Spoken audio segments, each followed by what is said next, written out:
যে কোনো মুহূর্তে শেষ হয়ে যেতে পারে ৬০ বছরের সম্পর্ক। ওপেক থেকে যে কোনো দিন বেরিয়ে যাবে ইউএই। তাদের এই সিদ্ধান্তে বিশ্ব জ্বালানি বাজারে ঘটতে পারে বড় সড় পরিবর্তন।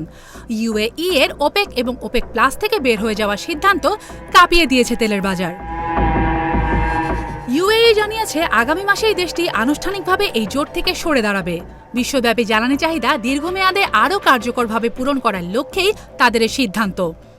সাম্প্রতিক বছরগুলোতে সংযুক্ত আরব আমিরাত তেল উৎপাদন ক্ষমতা বাড়াতে ব্যাপক বিনিয়োগ করে আসছে।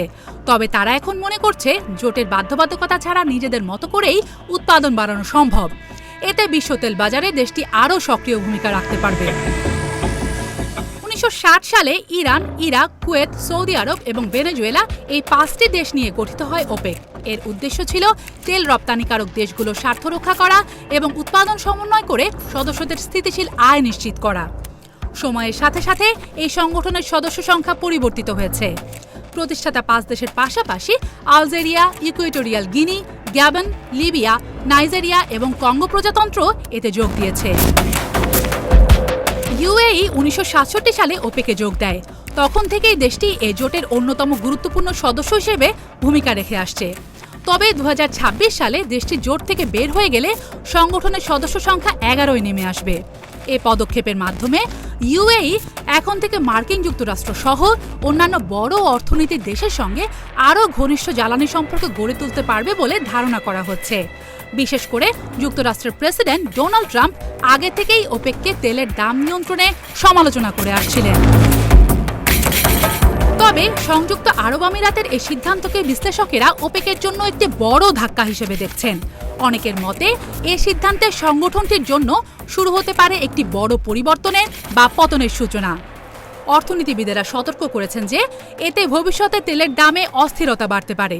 যদিও তাৎক্ষণিকভাবে বৈশ্বিক সরবরাহে বড় কোনো পরিবর্তন হবে না, তবে মধ্য ও দীর্ঘমেয়াদে বাজারে বড় ধরনের প্রভাব পড়তে পারে।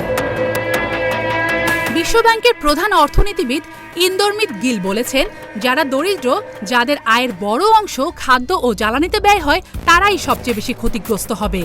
বিশ্বব্যাংক সতর্ক করেছে যে মধ্যপ্রাচ্যের চলমান যুদ্ধ ইতিহাসের সবচেয়ে বড় তেল সরবরাহ ঘাটতির কারণ হয়েছে। এই পরিস্থিতির কারণে এবছর গড়ে জ্বালানি দামের প্রায় ২৫% পর্যন্ত বৃদ্ধি ঘটতে পারে। পাশাপাশি গুরুত্বপূর্ণ সামুদ্রিক রুট হরমুজ প্রণালী দিয়ে জাহাজ চলাচল স্বাভাবিক অবস্থায় ফিরতে অন্তত ৬ মাস সময় লাগতে পারে।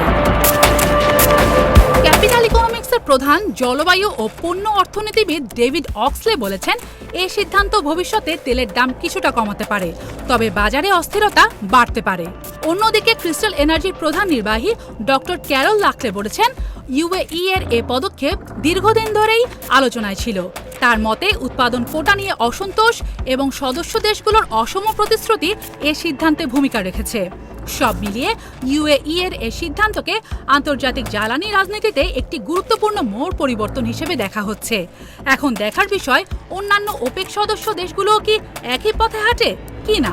আপনার মতামত আমাদেরকে কমেন্টে জানান।